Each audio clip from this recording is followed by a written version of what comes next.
हाँ जी फ्रेंड्स, क्या हाल चाल। Welcome with Kritika Sao. So friends, पिछले कुछ दिनों से मैं जनाब एंड मैडम के ऊपर ही पॉडकास्ट शूट कर रही थी एंड काफ़ी दिनों से चबूतरा के बारे में कुछ बातचीत नहीं हुई है। लेकिन मैंने सोचा कि चलो आज चबूतरा के ऊपर ही थोड़ी सी बातचीत कर लिया जाए। एंड ये थिंकिंग रख करके मैंने जब चबूतरा का व्लॉग देखा तो मुझे लगा यार इसके ऊपर तो बात करनी ज़रूरी है। बिकॉज़ जिस तरह से ये लोगों को बेवकूफ़ बना रही है, गलत मैसेज पहुंचा रही है, गलत चीज़ें कर रही है, इससे तो इसके फैंस, इसके चाहने वाले सब इसी की तरह बन जाएंगे। एंड एक नेगेटिव एनर्जी जो होती है ना, वो पूरी दुनिया में फैल जाएगी। बिकॉज़ इसके फॉलोअर्स की संख्या कम नहीं है, ये तो आप भी जानते हो।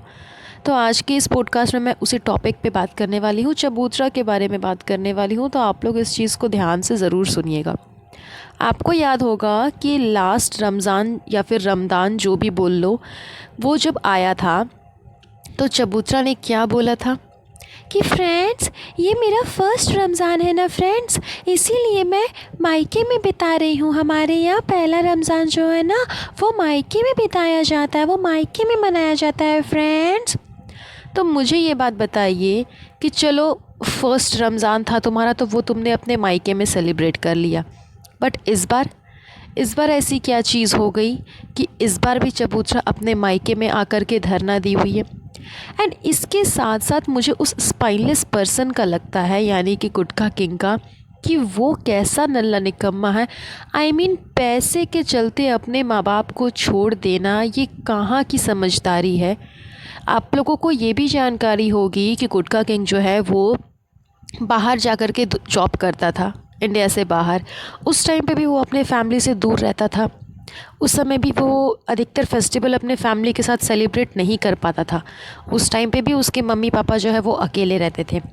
लेकिन अब जब शादी हो गई है एंड इसने अपना जॉब छोड़ दिया है, यहाँ आकर के नल्ला निकम्मा बना हुआ है, अब इसकी रिस्पॉन्सिबिलिटी हो यही है ना कि ये अपनी फैमिली को देखे, अपनी वाइफ, मम्मी पापा तीनों को एक साथ रखे एंड एक साथ सेलिब्रेट करे जो फेस्टिवल्स होते हैं।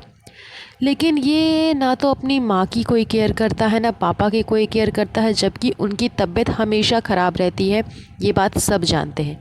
एंड ये जब भी मौदा से वापस आता है तो इसकी अम्मी बहुत रोती है। इतना सब कुछ होने के बावजूद ये स्पाइनलेस पर्सन सिर्फ़ और सिर्फ इसलिए चबूतरा के साथ यहाँ पर आया हुआ है बिकॉज इसे फ्री फोकट का पैसा मिल रहा है। जितना एन्जॉयमेंट करना है वो एन्जॉयमेंट मिल रहा है। मुंबई की जो लाइफस्टाइल है वो मौदा में नहीं मिलेगी, इस वजह से यहाँ पर रुका हुआ है। तो जितनी गलती चबूतरा की है उससे कहीं ज़्यादा बड़ी गलती तो खैर गुटखा किंग की है, बिकॉज़ वो इसके पीछे पीछे दुम हिलाते हुए यहाँ पर रह रहा है। एंड यहाँ का रूम डेकोरेशन, घर डेकोरेशन, आई मीन क्या डेकोरेट कर रहा है।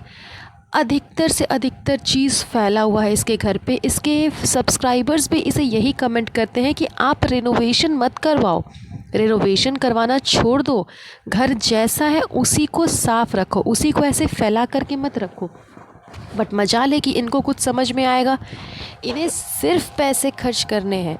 चबूतरा के लास्ट वाले व्लॉग में मैंने जब देखा कि वो एक फ़्लावर लेकर के आई है अपनी अम्मी के घर के रेनोवेशन के लिए, बिकॉज़ मैडम साहिबा अपना घर अलग रेनोवेट कर रही है, अलग उसे सजा रही है।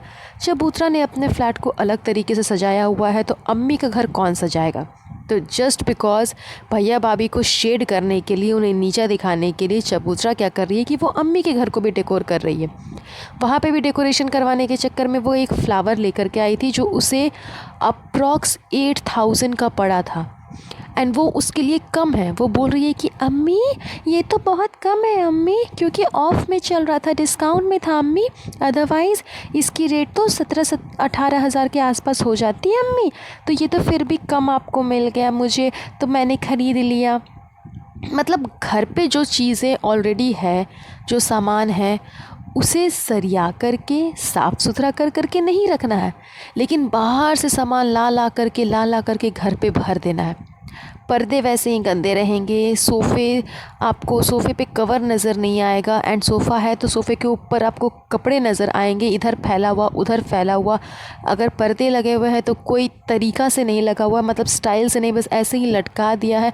ये सब कुछ इसके घर पे इसी तरह से रहता है, चाहे वो चबूतरा का हो, मैडम साहिबा का हो या फिर अम्मी का हो, तीनों की कहानी वही है। तीनों में से तीनों उसी तरह से अपने घर को रखते, एकदम मैश फैला हुआ है इनके घर पे। आप देखोगे ना कि कभी मार्केट करने ये लोग गए हैं, कभी क्या अधिकतर टाइम ही जब मार्केट कर कर के आते हैं तो ब्लू कलर के इतने बड़े बड़े प्लास्टिक के बैग्स इनके घर पे आपको नज़र आएंगे कि पता नहीं, जैसे कि पूरा बाज़ार ही ख़रीद करके ले आया हुआ। एंड फिर वैसे ही वो फैला हुआ है, उससे कभी कभार सामान निकलेगा, कब निकलेगा नहीं निकलेगा उसका भी कोई अता पता नहीं है। ये होती है इनकी घर की कहानी। एंड ये सब कुछ होने के बाद ये जो अभी इफ़्तार पे खाते हैं, अभी रमज़ान में रोज़े के टाइम पे ये सब कुछ जो ये लोग खाते हैं, इतना ऑयली सामान।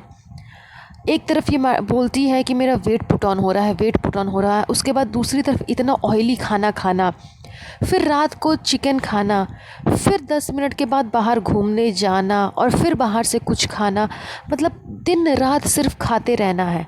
एक टाइम सिर्फ इनका फास्ट रहता है मॉर्निंग के टाइम पे, एंड शाम से जो खाना स्टार्ट होता है फिर खाते ही रहना, खाते ही रहना, खाते ही रहना। एंड इतना ऑयली, लोग कहते हैं ना कि फ़ास्ट के टाइम पे आप जितना लाइट खाना खाओ उतना अच्छा है, ताकि आपको प्यास ना लगे। नमक नहीं खाओ ताकि आपको प्यास ना लगे, ऑयली नहीं खाओ ताकि आपका गला ना सूखे। लेकिन ये लोग तेल से तरी हुई करी एंड पूड़ियाँ और फिर इतने सारे पकौड़े, गुलगुले, ये सब कुछ इतना तेलम तेल खाते हैं। उसके बाद फिर रात को मटन तो चिकन, फिर रोटी, फिर बाहर जाना है 10 मिनट के बाद तो बाहर से कुछ स्वीट्स ख़रीद लिए, कबाब ख़रीद लिए, मतलब खाते ही रहना है, खाते ही रहना है, खाते ही रहना है। तो ये किस टाइप का फास्ट होता है मुझे समझ में नहीं आता। बस यही दिखाना है इनको कि हम क्या क्या खा रहे हैं, कितना कुछ खा रहे हैं। क्योंकि खाने से पहले एक जो प्रेयर होती है इनकी, उस पे मैंने आज तक नहीं देखा कि किसी का कुछ भी ध्यान है। वो प्रेयर सिर्फ इसलिए दिखाया जाता है कि कंटेंट क्रिएशन है, कंटेंट दिखाना है। उस समय सबका ध्यान रहता है बस कि मैं प्रेयर कर रहा हूँ तो अगला इंसान मेरे फुटेज को निकाले कि हाँ वो प्रेयर कर रहा है। चाहे वो जनाब हो, मैडम हो, चबूतरा हो, कोई भी हो, वो अपने आगे पीछे अपने चेले चपाटों को तैयार रखते हैं कि जैसे ही मैं प्रेयर करूँगी ना तो मेरा वीडियो शूट कर लेना, क्योंकि फैंस को दिखना चाहिए कि हम प्रेयर कर रहे हैं। लेकिन उस प्रेयर पे किसी का ध्यान नहीं रखता। सबको है बस खाली क्या कि किसी तरह कंटेंट क्रिएशन हो जाए, घर को डेकोरेट करना एंड अलग अलग तरीके की चीज़ बनाना, खाना बनाना एंड एक साथ मिल कर के खाना सजाना, खाना खाना, बाहर जाना, सामान ख़रीदना। बस इफ़्तार के टाइम पे, सॉरी इफ़्तार नहीं, रमज़ान के टाइम पे इनका बस यही एक कंटेंट रह जाता है। एंड तीनों का, सिर्फ एक इंसान का बात नहीं कर रही हूँ मैं, जनाब का भी, मैडम का भी एंड चबूतरा का भी, तीनों के पास में फ़िलहाल कंटेंट के लिए, कंटेंट के नाम पे बस यही चीज़ है। एक चीज़ जनाब एंड मैडम के पास में जो एक्स्ट्रा एडवांटेज है वो है उनका रूहान।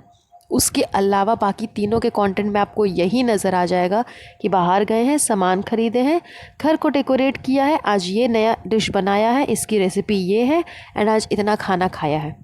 बस इसके अलावा और कुछ देखने को नहीं मिलेगा। इन लोगों ने ना मतलब फेस्टिवल को भी मजाक बना लिया है, कंटेंट क्रिएशन बना लिया है कि रमज़ान हमारे लिए पैसे कमाने का एक बहुत बड़ा ज़रिया है। रमज़ान का जो महीना है, इस महीने में एकदम करोड़ों कमा लो, सिर्फ कंटेंट दिखा दिखा करके, खाना पीना दिखा दिखा करके, डेकोरेशन दिखा दिखा करके, ये सिर्फ़ और सिर्फ इस महीने में अथाह रुपया कमा लो ताकि पूरे साल बैठ कर के खाओ। नहीं भी कमाओ किसी एक महीने तो कोई फ़र्क नहीं पड़ेगा। इनके लिए रमज़ान का मेन मोटिव बस यही रह जाता है एंड यही इनके व्लॉग से मुझे समझ में आया। तो यही थी चबूतरा की नौटंकी जो उसके व्लॉग में मुझे देखने को मिली एंड समझ में आया। आई होप आपको आज का पॉडकास्ट पसंद आया होगा। अगर पसंद आया होगा तो प्लीज़ पॉडकास्ट को लाइक एंड शेयर ज़रूर करिएगा। तो चलिए आज का ये पॉडकास्ट हम यहीं पर एंड करते हैं। बहुत जल्द मिलूँगी आप लोगों से एक नए पोस्टकास्ट पे। सो गाइज़, आज के लिए बस इतना ही। अगर आपको आज का पॉडकास्ट अच्छा लगा होगा तो प्लीज़ इसे लाइक एंड शेयर ज़रूर करिएगा एंड अगर चैनल पे न्यू है तो चैनल को सब्सक्राइब ज़रूर कर दीजिएगा। तब तक के लिए अपना ध्यान रखें। Have a nice day.